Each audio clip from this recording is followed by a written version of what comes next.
Now here's one I know a lot of people are going to love. We're going to do one of my critique videos on replica cap and ball revolvers. And why revolvers? Well, these things in modern times do fit into a niche category that, the shit hit the fan type of thing. It is a weapon to consider.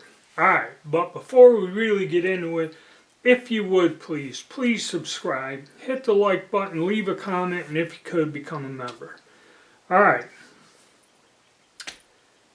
These replicas, cap and ball revolvers, very popular with Civil War reenactors or people who just like historic firearms. You can get these guns. They've been available since the late 1950s, early 60s. Are mainly manufactured in Italy. You can find some from Spain and that. And they're just replicas of old Colt designs.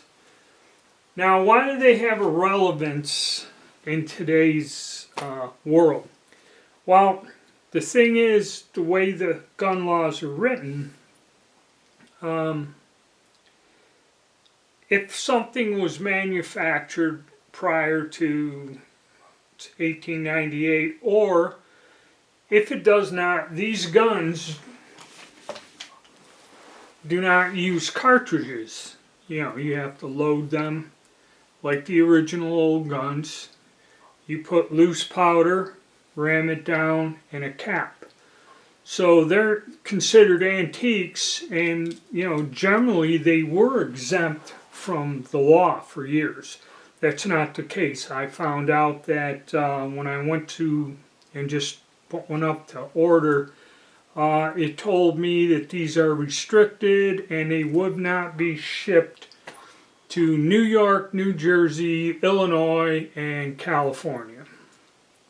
So those are the 4 states where these things have been banned, and they've actually gotten to the point where they've outlawed these antique weapons. Okay? Alright, so let's start off with the critique. Concealability. Now, generally, these guns are full size. Okay? And they're not that concealable. Alright, they're service guns, they're usually huge.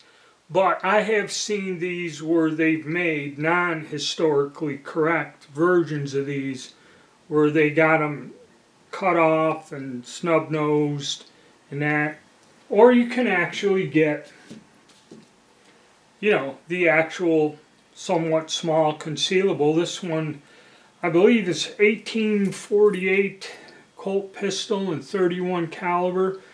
This was the one handgun that from when it was introduced, this little pocket gun, until Colt stopped making black powder guns, this thing ran consistently. It was extremely popular, and they sold a whole, a bunch of them. When they had bigger guns, improvements, change of design, this still was in production, and people bought this gun just because of the size factor. And there are different ones. I don't have them all, but there's little Remington revolvers with a solid frame. There's several other different designs that are still out there that are small and concealable. And like I said, you can get one of these that's been cut down. Okay? So, why would you, buy an antique gun? Well, because the laws, you can just get them. You can actually here walk in and find a brass frame gun in any big box department store in a blister pack with all the stuff you need to load it and fire it without getting a permit or without having to do a background check, okay, generally. And another thing while we're here, this particular Remington has a brass frame. I don't recommend brass frames. They're not as durable. And with the brass frame, you'd have to use like a 15 grain, like this is a 36. I'd load this with 15 grains of powder, where if I had a steel frame, I would load it more into like 20 grains of black powder and be a more powerful shot or load.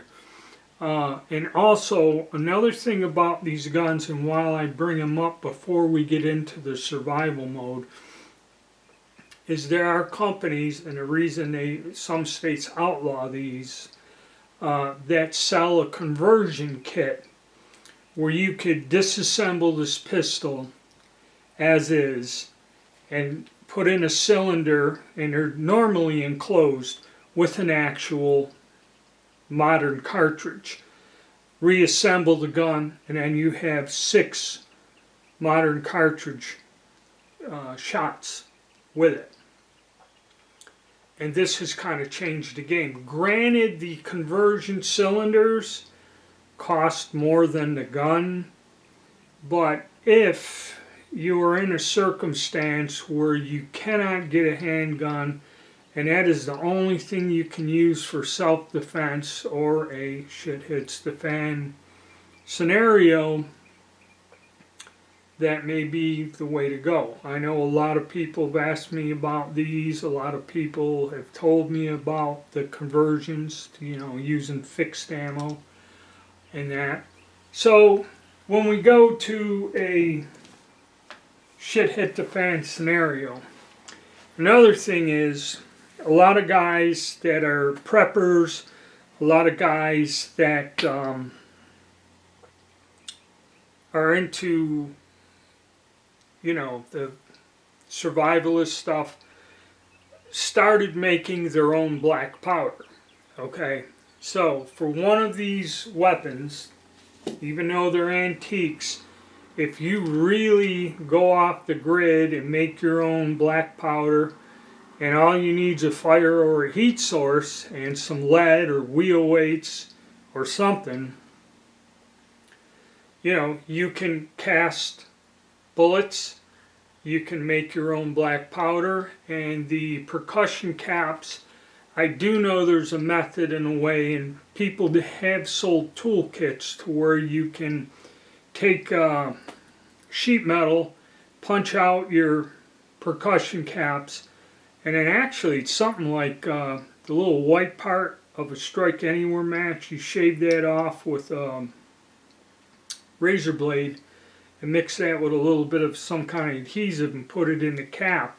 You can make percussion caps. You can virtually be off the grid and produce your own ammo. Actually, for this primitive weapon, a lot easier than you could scrounging up and trying to fabricate a cartridge for, say, like a 38 special or something like that.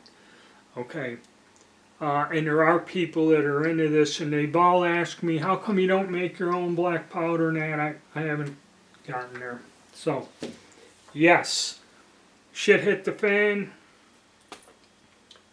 I'm going to say, in that context, having something like that, if things got to an extreme situation, okay, that will be a good, and not everyone makes their own black powder or knows how to do that. It's kind of difficult. But in an extreme situation, that's going to be a 10. In general, just as a backup weapon or something, it is a primitive gun. There is some things easier if you store your powder and that and everything.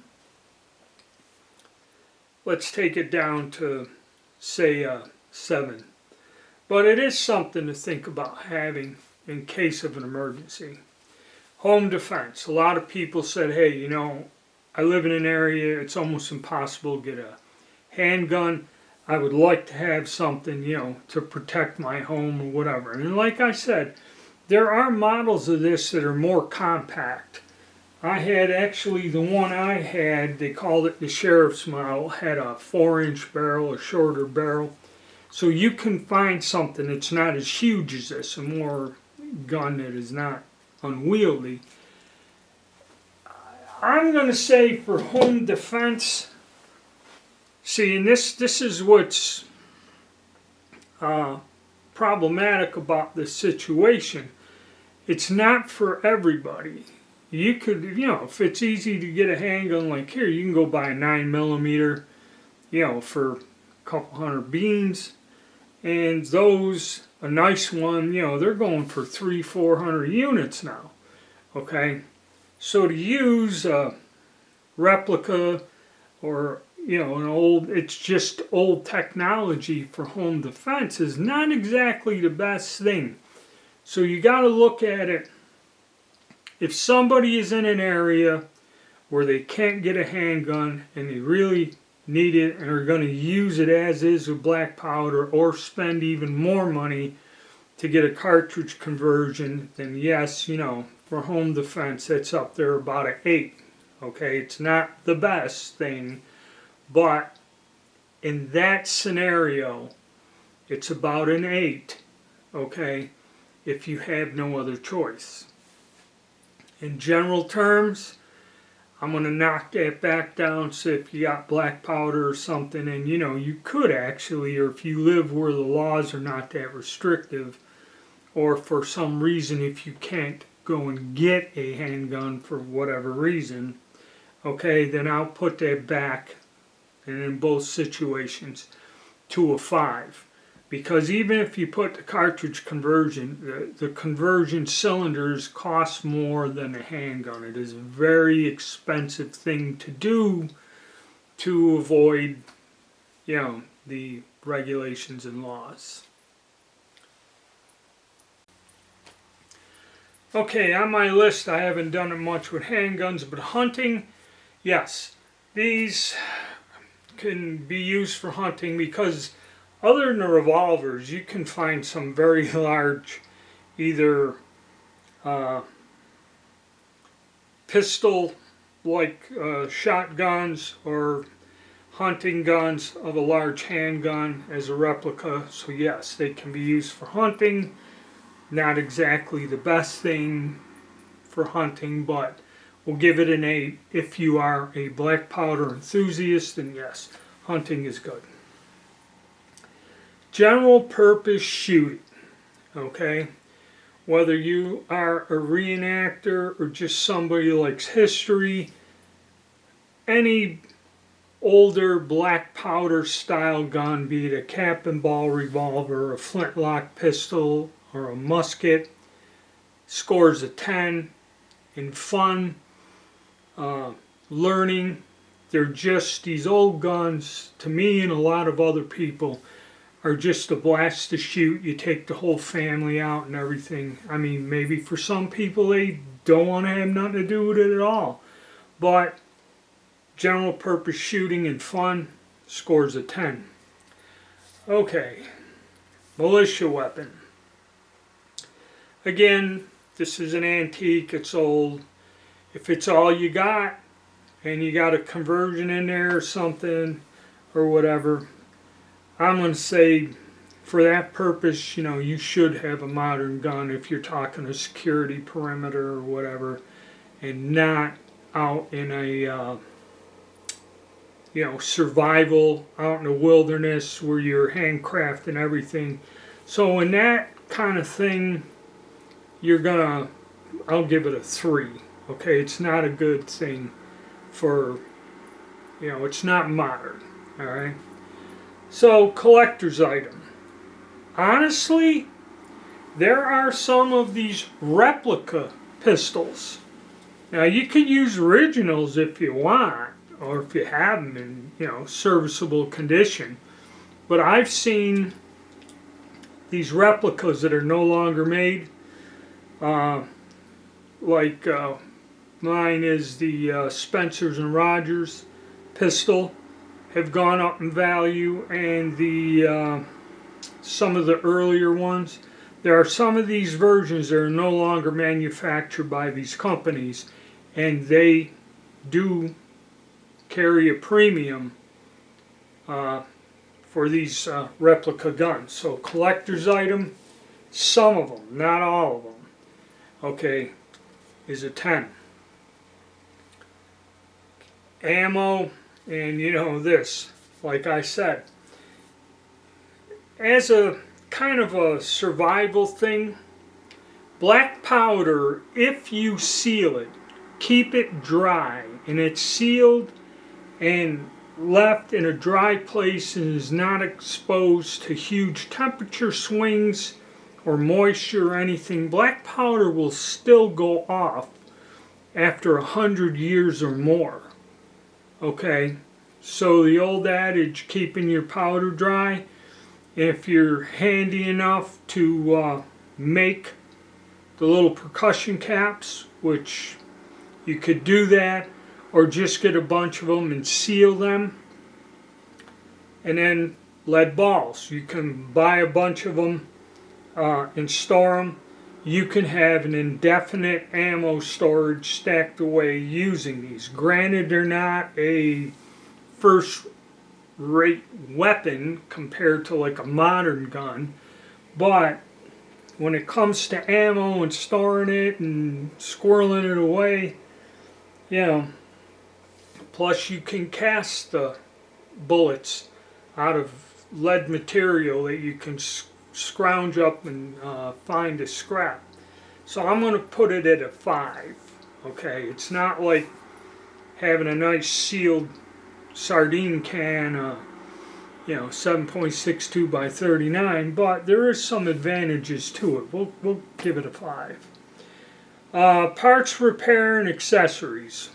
For original guns, but for these replica guns, parts are available. If something goes wrong or you break something or a spring or something, there's 2 major Italian makers, and basically they're a copy of Colt guns. You may find the spare parts need to be hand fitted. They're not, some may not be drop-in like, and there may be differences over the years and that, and from one manufacturer to the other.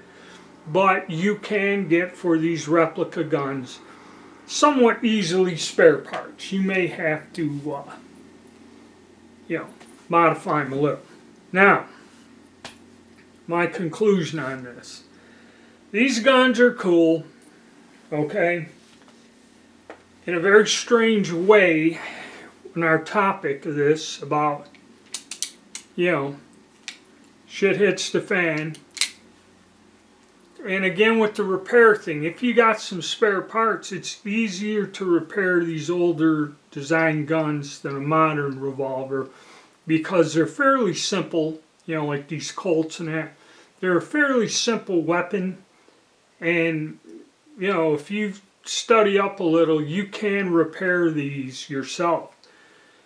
So in a strange way, these old antiques, with the fact, like I said, black powder, if you preserve it correctly, will last 100 years. Lead balls you can cast from scrap, and you can go and manufacture your own percussion caps. It falls into a bizarre category. This is not a top-of-the-line modern weapon, but in certain circumstances, especially if we're talking about where supplies run out and you don't have it, you can have an old, outdated weapon that will still function compared to a modern one that won't. And that's something, you know, you'd have to think about. That's the thing about it. Alright, that's it. I hope all you fellas that love black powder guns leave a like on this one, and stay tuned.